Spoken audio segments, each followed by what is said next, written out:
Welcome to the Marvel Cinematic University podcast. I'm your host, Anthony Canton III. And guys, we are 1 week away, officially 1 week from Disney Plus's Loki Season 2. We're very excited, and I'm also excited to be welcoming back the super producer of this show, Jake Christie. Jake, how are you?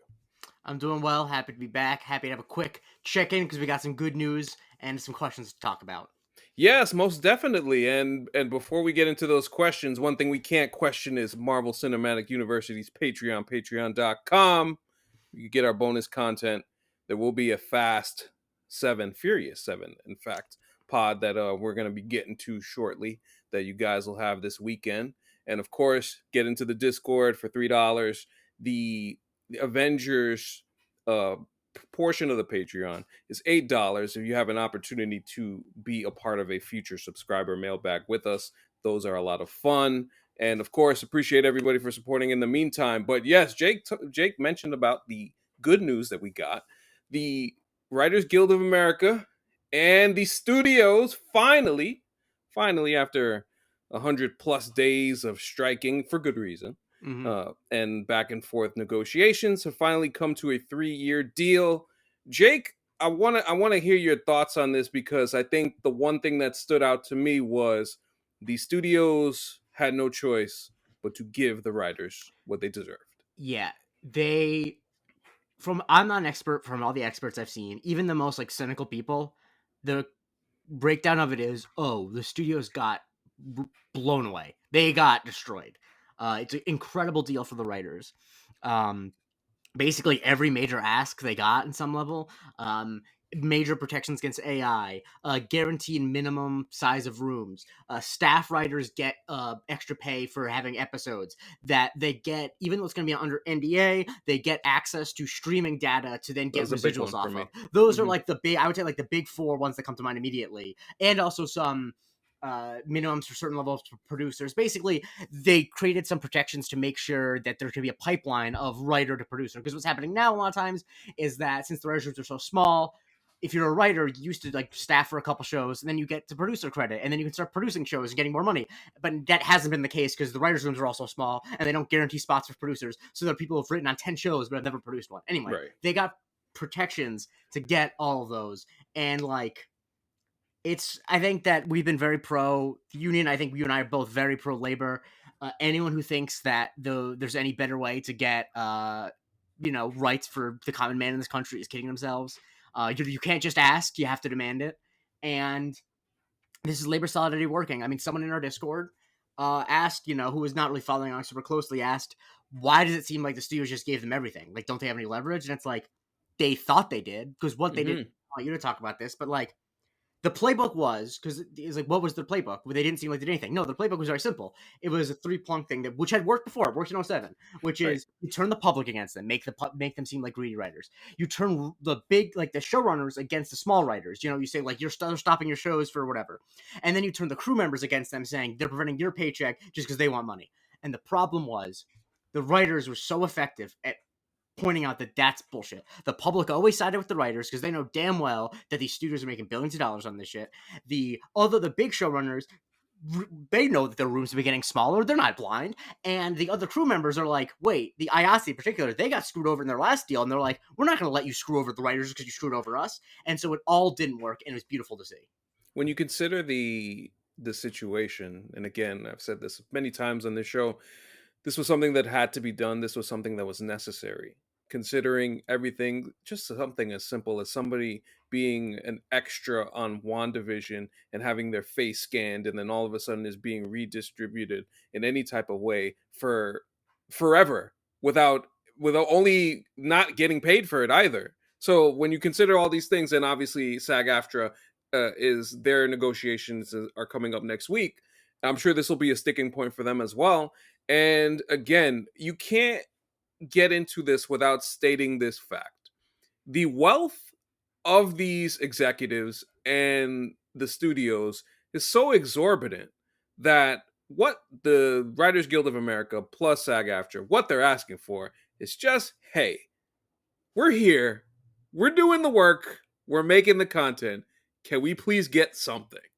And that something is what they got here. And no matter how you try and slice it, if you were somebody like a Stephen Amell who was just like, well, I don't like striking. I mean, at the end of the day, this was not only historic, but this was important. I think we've seen this not just in this situation, but that the idea, if you look at everything that's been happening across the nation, as far as not only auto workers and everything that's going on as far as these unions and these labor, as you mentioned earlier, these things are so important just fundamentally to what is going on not only in this country but in the world overall. I think when you look at just the situation at large, especially specifically as it pertains to what's going on with the writers, like you see all these writers who, they can't make any money off of Yeah. no residuals and everything, as we discussed. Hmm. So this was such a necessary and important, and more importantly, very heartening to Yeah. see the solidarity, as Hmm. you mentioned earlier, and to see them push this through to now be able to kind of set something going forward, that the negotiations in the future will start here and it has Yeah. to be here, and to set that baseline was really cool to see.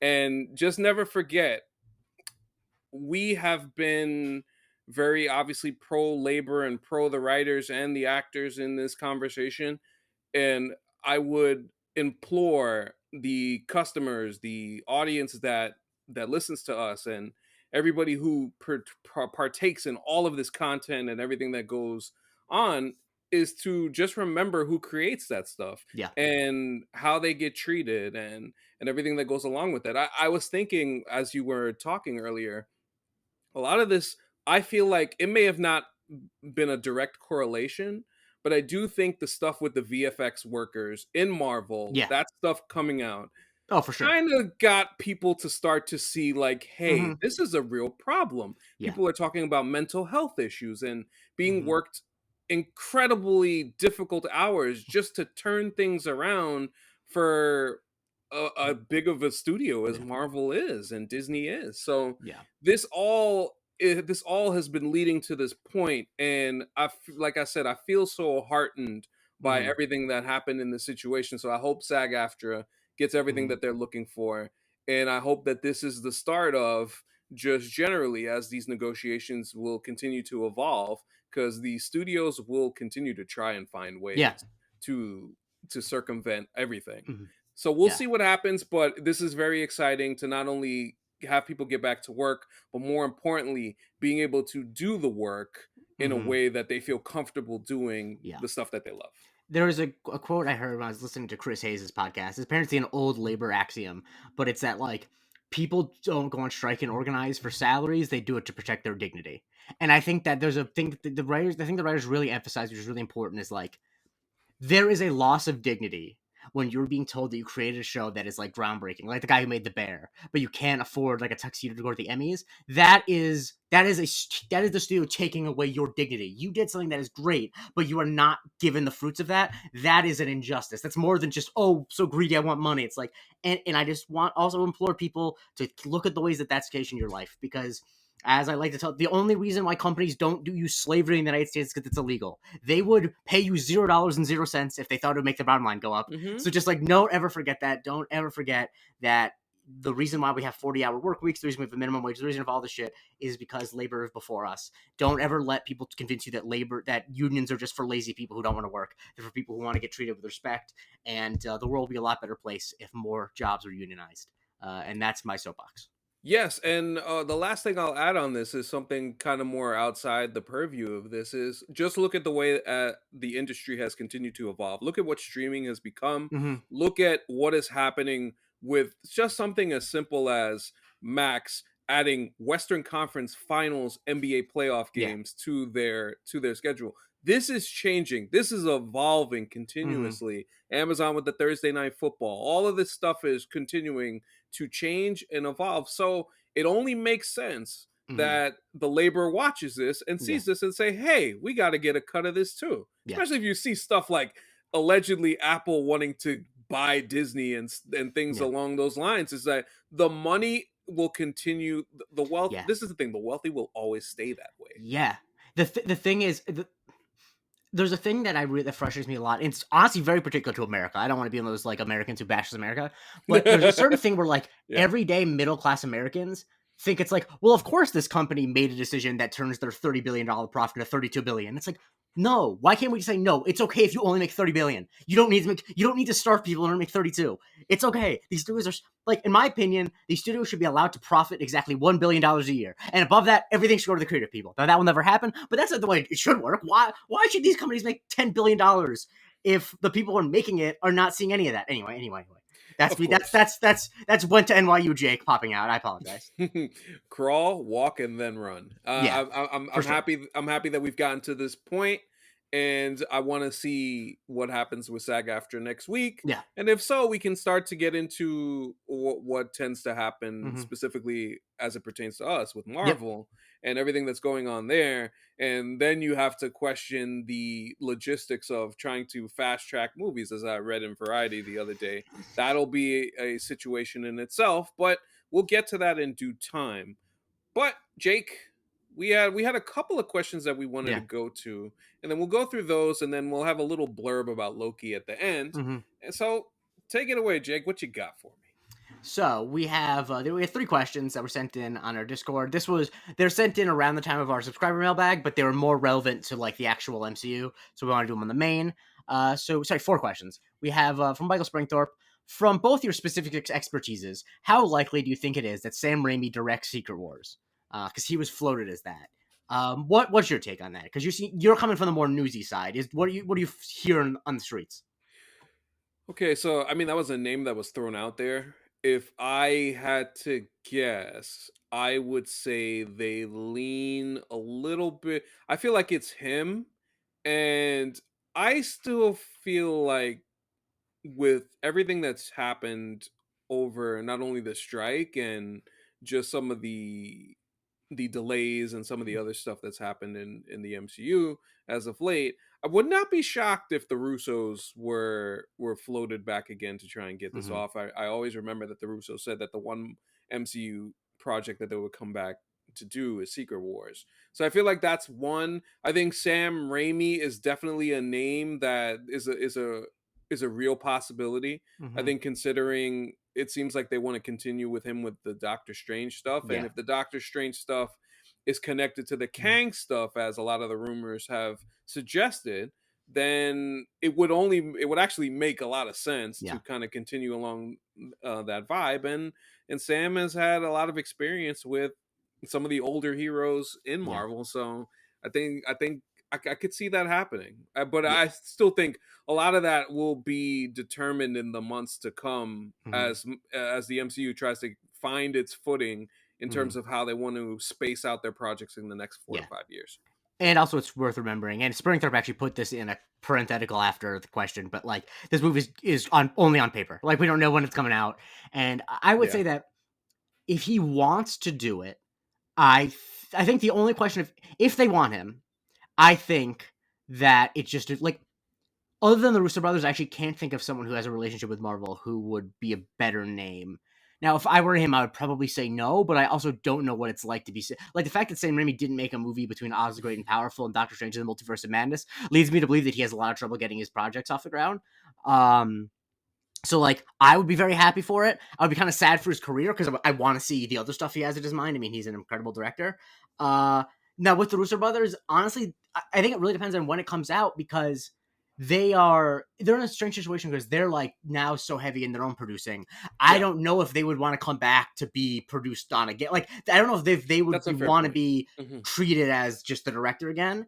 But like if Amazon stops paying them $300 million to make a show that no one but my dad watched, then like fine. Like I think I'm joking, but it's also like at some point their streaming gravy train of getting paid exorbitant amounts of money to make actual dog shit. Like not the people call the MCU dog shit, but like if you watch if you watch The Gray Man, I mean, oof. That was a little rough. So if Secret Wars doesn't come out until like 2027 and they're done swindling money from streamers, then maybe. But I think it's all up in the air. What I hope they don't do. I hope they don't give it to someone who's like a second time director who they can control. Like the last thing I want is Secret Wars to be directed by Kevin Feige. You know what I mean? If you know No, what I mean, yeah, no, that's true. like That's true. because the more you feel Kevin Feige in the director's chair, the worse movies generally tend to be. So I want them to give it to someone who, because it's already such a contrived. Right. It is the ultimate a kid mashing his toys together movie. So like I want someone who has some visual ideas in it. I don't want it to just be like, and then we get a shot of Tobey Maguire on a green screen in London, and he's going against a shot of Hugh Jackman on a green screen in Canberra. It's like I don't need that. No, I think that's a fair point. And yeah, I think as this evolves, there is a part of me that says, even with the strikes and everything that happened, delays, which, for some people it would upset you, but I mean, obviously, not only was for a good reason, Mm, but I do think that there is a chance for them to kind of like slow yeah. it down and try and get Hmm. these things right. And I think Yeah. that's the most important thing. And if it happens to be Sam Raimi, I think he would do well. I, Yeah. I mean, listen, for whatever reason, Multiverse of Madness is polarizing for whatever Hmm. reason it is. But I don't know. I felt Yeah. very good about what I Hmm. saw on the screen, and I Yeah. think that he could carry that forward. And you know my stance. If you think that Multiverse of Madness was a bad MCU movie, then everything Martin Scorsese says about the MCU fans is correct about you. Like that's like it's the first movie in like a decade to have interesting visual ideas, and people are like, "This is too weird." Anyway, um, Yes, yes. But good question, Springy. forgot I was the one asking the questions. I took a drink of water. All right. Montel asks, "What are the biggest questions you're hoping to get answered in the Marvels?" Uh, Hmm. you go first. I think I already know your answer, but I want to hear it. Well, I mean, again, like I think the Carol Monica relationship is Yeah. very important to me. I think Hmm. it's something that I feel like I want to see that play out on screen, and I want to see what ends up happening there, and I want to know more about Carol. I want to know this person. Has she left Earth Hmm. to just gallivant across the Hmm. galaxy and do so many different things besides deal with the problems that are the Hmm. relationships that she left behind. All of that stuff intrigues me a lot, and I mean, more so than anything else, like Kamala Khan, I want to see what's next for her. I want to see how her character continues to grow and evolve and become something even more special in the MCU. I think those are the two primary things. I mean, I got to be honest, I don't care about the villain too much. I don't care No. about the conflict or anything Hmm. per se. I care about these three characters, Yeah. these three central characters, and how they're going to work together, and how that's going to continue to build their not only their individual stories but their collective ones as they go. Honestly, you knocked out all of it. I think that is both fine and also a little concerning. Is that beyond that, I don't have a lot of questions about it, but also like the thing is that's how most movies are. Like it's only in Totally. the MCU is that like I'm not like what questions am I looking to be answered in Killers of the Flower Moon? Like I don't know what happens in it. Well, I think the Yeah. Marvels also has, and I guess it depends on how you view it, because some fans will say like, "Oh, people are not really Hmm. interested. There's not really much of a story there, or there's not anything high stakes ish Hmm. in this story." But no, I think as if you recognize Kamala Khan and the way that they introduced her, and Monica Rambeau, the way they also introduced Hmm. her, I think those two figures are important. And of course, if Captain Marvel is supposed to be a big Yeah. character, then hey, we Yeah. got to see it. Yeah, and the thing is, there are ways for them to pull it off that, like, her absence could be a very interesting thing. Like, I hope they don't just yada yada. Like, I think a lot of people are like writing her off, like, well, she wasn't there, she's a no show, yada yada. It's like, no, if you give a very interesting story about why she wasn't No, there, she, that makes her yeah, a more interesting character. And so I'm yeah, for excited to see sure. what they do with that. Obviously, that's what the movie's going to be about. It's not one of those things like I'm not afraid that they're not going to touch that because like that has to be the plot of the movie. But yeah, I'm excited to see what they end up answering with that. Film Wanderer in the Discord asks, "Do you think more MCU movies need to be under 2 hours, like the Marvels is speculated to be?" I don't think it matters. I think No. at the end of the day, story matters. I think how you decide to tell that story matters. If you can cut the fat, Hmm. then you do so. I feel like in certain cases, sometimes a 2 hour, 29-minute movie like Infinity War was just like enough. They Yeah. hit all the right spots. I'll make the argument that Endgame was maybe 20 minutes too long. Yeah.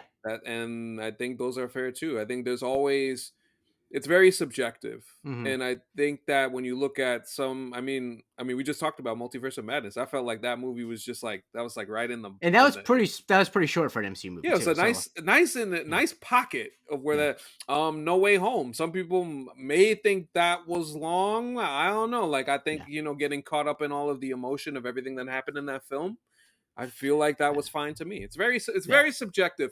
I don't think I think as long as you don't feel like they're yada yadaing stuff Hmm. or it's stretching out to a point where you feel like it doesn't make sense or it's Hmm. dragging too long.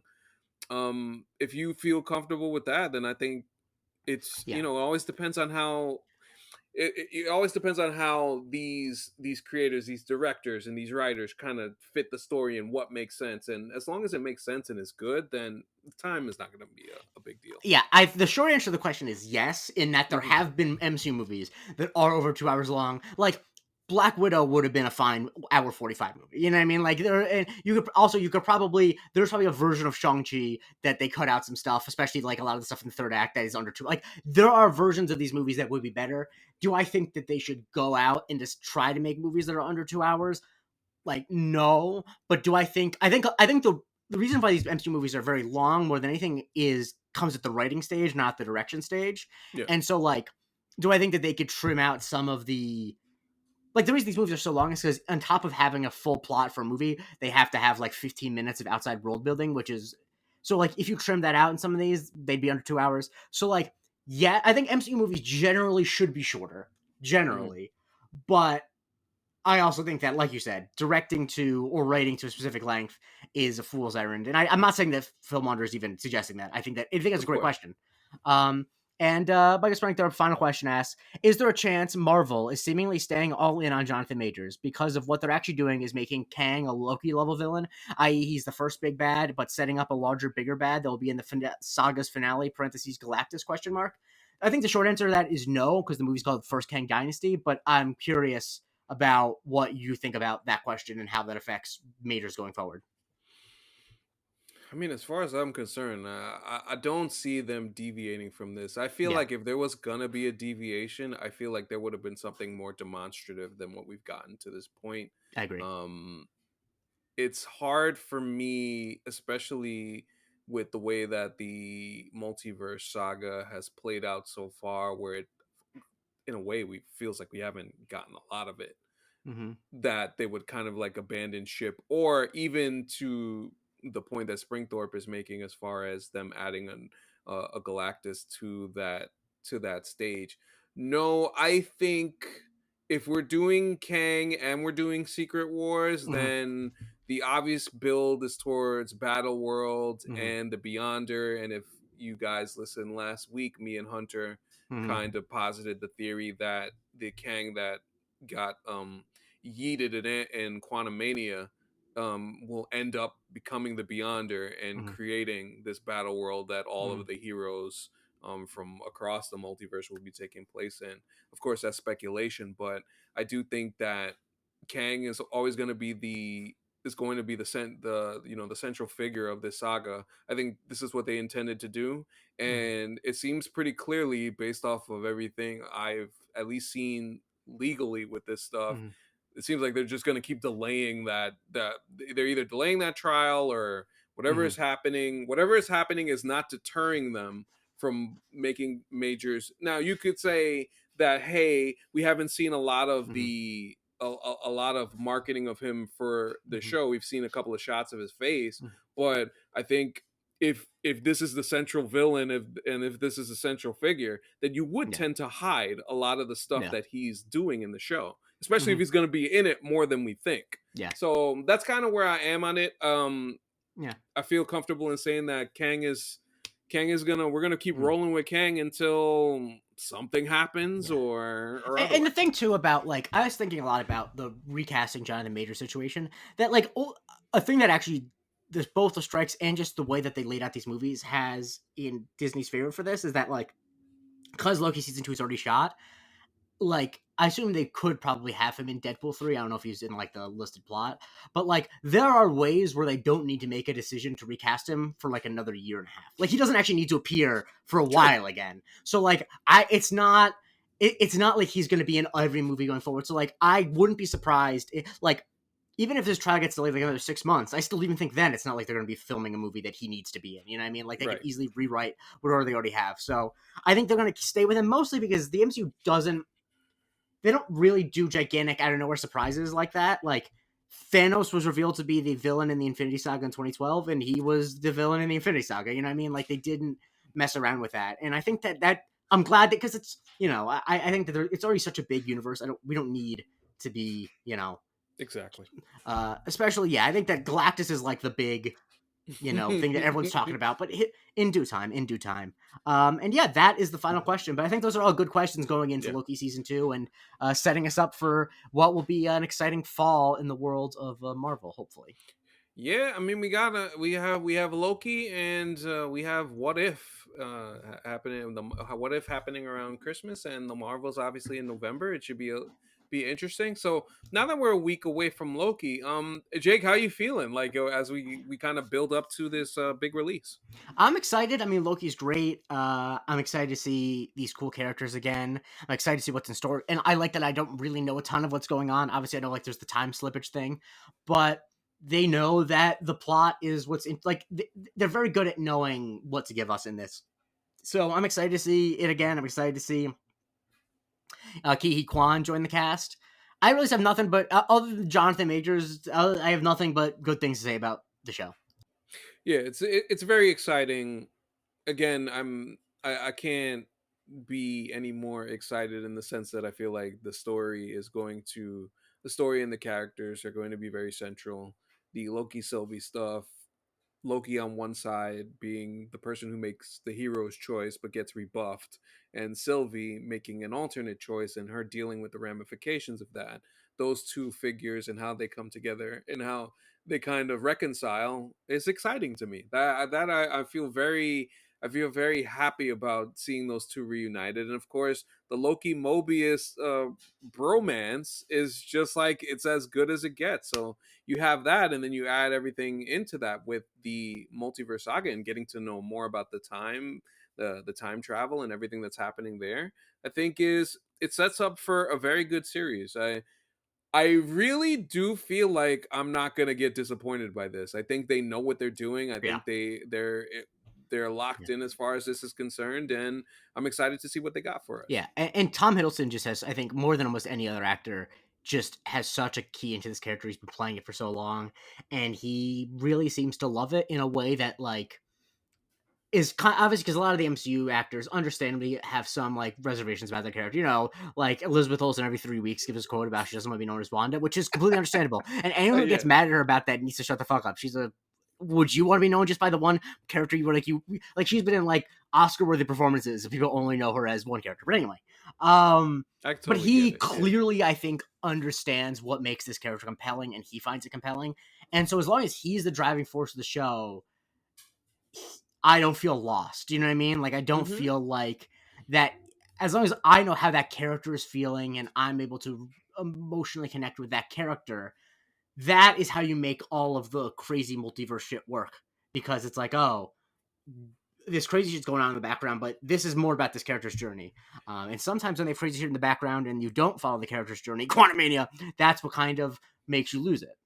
Well, I think that's the coolest thing. Like, if you think about the history of Loki in the MCU and how we had felt in previous shows talking about the character kind of reaching its point of getting stale, Mm-hmm. and then having the turn that he does from Ragnarok into Infinity War, and then his character dies, and you feel like the arc is complete, and then wondering why would you go back to this Yeah. character in his own series, but then seeing that they found a way to make it interesting and make Mm-hmm. it compelling. So now, after seeing what happened in the previous installments and then seeing what happens at the end of season one, it's like, oh, this character always had some good in him. Mm-hmm. And that is interesting and Yeah. exploring as opposed to staying with the villain we love to hate. Yeah. Exactly. And I think that that's the thing always that whenever if you're gonna do like a franchise like this, you want to see character growth and development, and that means people changing and changing in ways that are still related to the way they were. Because the thing about Loki was he always was clearly not like a crazy. He was never a crazy malevolent Thanos type villain. He was just an Right. insecure, jealous brother, and so that gives you a lot of leeway to make him have a face turn. Yes, yes, absolutely. So yeah, I mean, Loki season 2 should be a lot of fun. Looking forward to it. Earlier before we got on this call, I got a text from you Mhm. saying that you had a take that you wanted All right. to unleash here. So I want I, to I hear it. described it as a no guts, no glory prediction. Now, let's not forget, my last no guts, no glory prediction was about 2 years ago, where I said Eternals was going to be the highest rated Rotten Tomatoes MCU movie of all time, which is one of the worst takes anyone's ever had. All right, let's just not forget that. But I did also predict that Aaron Rodgers would get injured this season, so I'm on a Hey little hot man. streak. Hmm. So I am an MCU fan, and so I take no pleasure in predicting this. Ooh. But I think that the Ballad of Songbirds and Snakes is going to outgross the Marvels. And I think it might be like by $100 million.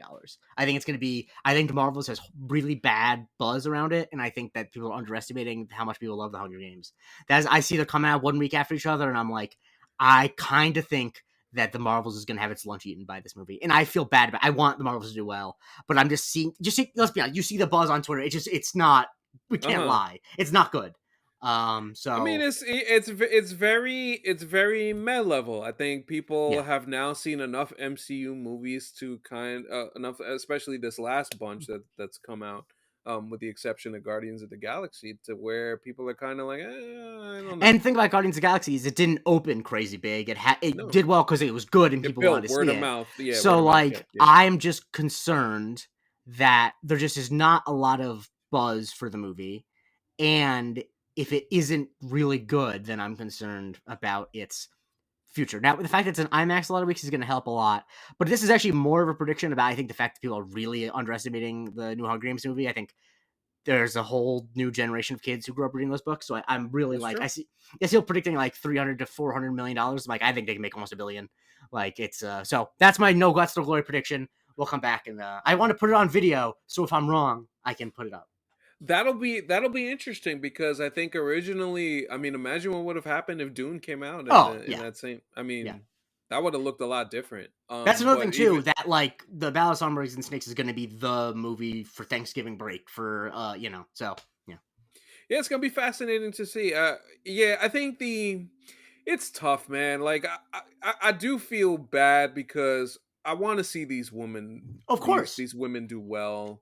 It and kind of see these characters flourish and kind of give them a reason to. Mm-hmm. I want to see a Miss Marvel season 2, and I Yeah. don't want that. I don't want the success of this movie attached to that. But I Mm-hmm. mean, that's part of the Yeah. business. I want to So make it we'll very see what clear happens. because I know a lot of people respond like, "Well, that there's only bad buzz because like this is a female-led movie with women of color, etc., etc."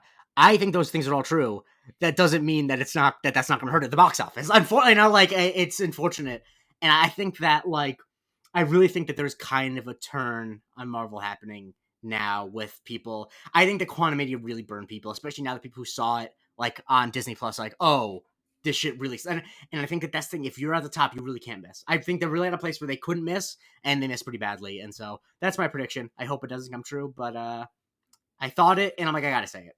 Hey man, it remains to be seen. We'll see what happens. I hope Jake isn't right, but I Yeah, mean, there's no reason to think at this point that we won't get something along those lines of where the Marvels does well, but not to maybe the yeah, degree that they would have wanted. yeah. But that'll be a story for another day. But in the meantime, we will get to Loki next week. Looking forward to talking about that. Season 2 on the way. Very excited. But yeah. In the meantime, Jake, where can we follow you, my man? You can follow me on Twitter at the Jay Christie. Listen to my other podcast, Love It First Psych, where me and Andre Barrera are going through the USA Network Original Series Psych. We're starting season 4 next week. Awesome, awesome. You can follow me on Twitter at Anthony Canton _3. Follow the show at MC University Pod on all platforms. And of course, subscribe to the YouTube channel as you will see here. And check us out. Continue to subscribe, get them numbers up, continue to support us. Not only, also write reviews on Spotify and Apple. Continue to do those things. And as I mentioned with the Patreon, Yeah, continue to support us there. We'll get those bonus episodes coming for you soon.